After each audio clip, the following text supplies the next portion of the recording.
Yes, we're here at 5-Star Sound Labs, PedalsAndEffects.com. We got Janek Gwizdala here. Last one we did together was a Fuzz Wars, I think, right? Yeah, exactly. Yeah, we did Fuzz Wars. You guys all know Janek because he gets billions of hits on YouTube. So he's an absolute phenomenal player, and he is an absolute believer of the Boss OC2. And lots of dudes use it because... Oh, because, you know, especially in the electronic music genre that I play in a little bit with Jojo, Tim LaFave, right. John Davis, all those cats that have been in that band and come through that scene, Jonathan Marin, I think. It's got that subby quality right. to it, and that more electronic, definitely not clean. Like, that's always what I'm going for in this kind of sound, is right. not clean. Right. Definitely a time and a place for it, and when we get to the Octave Deluxe from MXR, I like that because it has some clean aspects, right. but this, right. absolutely.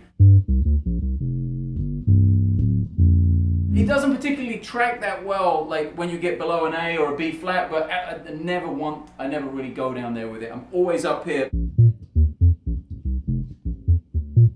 with a delay, you know, add a little weight to the sound and a little fuzz. Yeah, a little fuzz. Right. This with any number of fuzz pedals, the soft right. take up just a list of 1,000,000 basically. Right, right. And I always used it.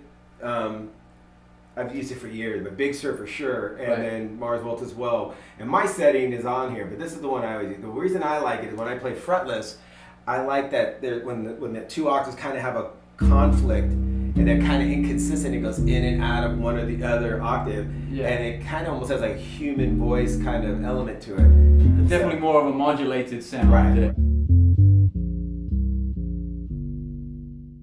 And the ones in Japan supposedly sound different from the ones in Taiwan. They do, and you can tell the original ones because they're not good. This Mexican flag sticker is covering it, but if you know the front end of this, what it says on it is octave normally. If there's an R on the end and it says octave, yeah. that's the original from Japan, the very first run of them, and I think they sound awesome. Yeah. Yeah. So then this isn't made anymore. This one is the Ampeg Sub Blaster, and it's just has direct and it has octave. What I like is this sucker doesn't track well. It's just insane.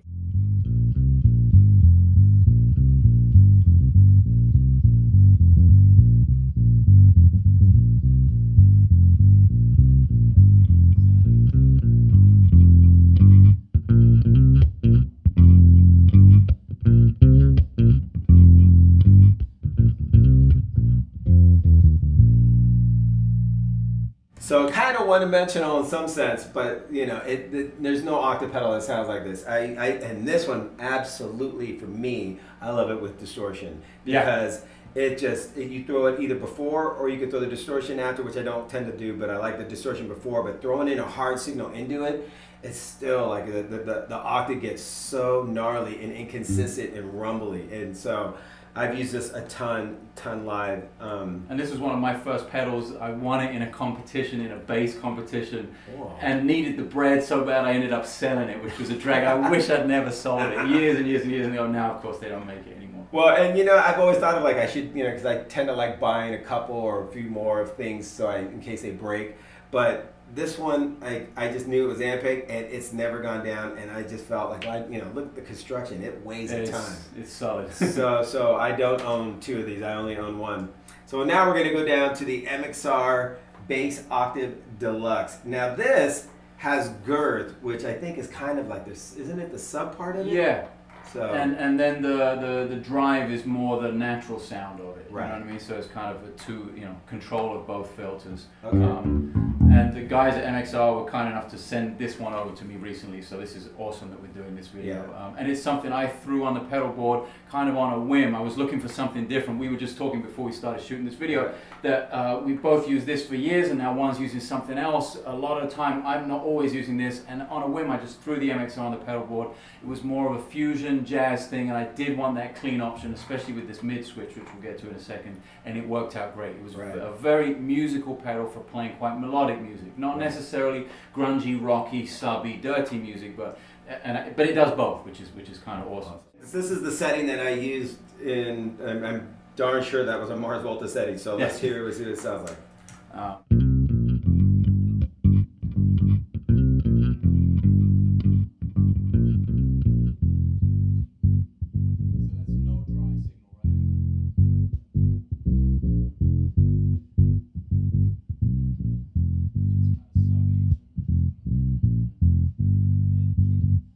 So what we're doing is we're kicking the mid in and taking it out, and I like to always take out the direct signal just to make sure you guys hear what it sounds like, just without any direct to kind of. I don't like the transparency of stuff sometimes, so I just like it to just be the effects. So let's see what it sounds like.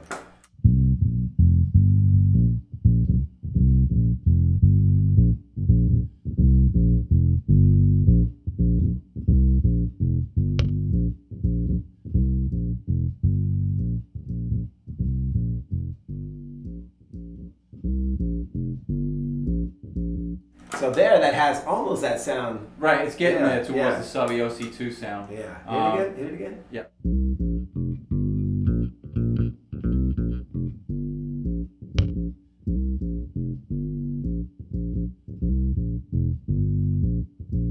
And I just remember that you can actually adjust which frequency that mid switch boosts inside the pedal. You've got to take it back off and you can adjust it. I think it's like right around 400, like factory preset, which may be where this one is. I know that on the road I was kind of having it, again, for playing more kind of jazz fusion, kind of melodic music, that everything was kind of pointing towards 1 o'clock. And I didn't even know what the button did until one night. We were playing, and I was like, "All right, I'm going to try this button." I don't know.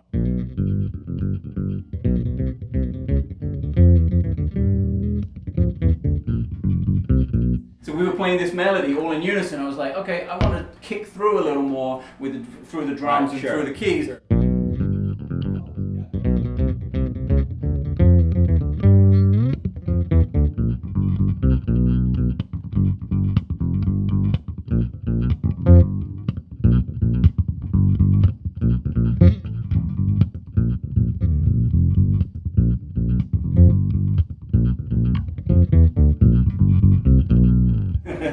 Awesome.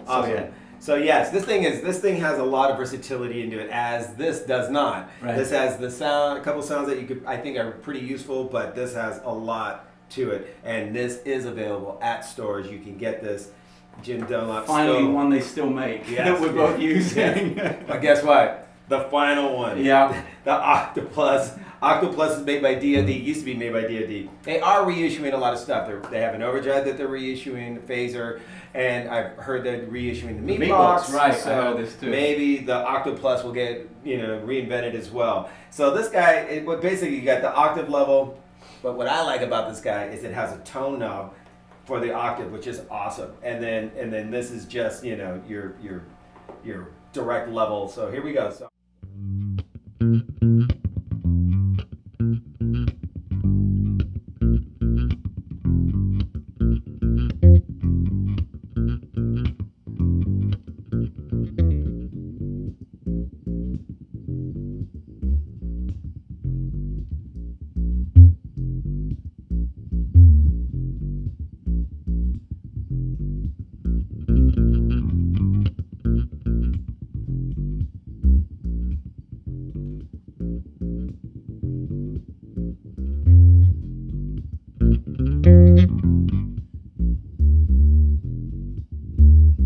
The only problem is it's not as loud as the other one, so right. I'm going to probably have to adjust that in the mix so you guys can get a little bit more idea of what this is. I just really love the tone of it, but again, it's probably my least favorite. Sure, and the thing I learn about myself and about music and about pedals, the more I get into them and the more I own. I do own all these pedals, except for this one anymore, unfortunately. Is it's great to have variety. It's not like I'm going to sit here or one's going to sit here and say, this is the one, you have to have this pedal or whatever. Right.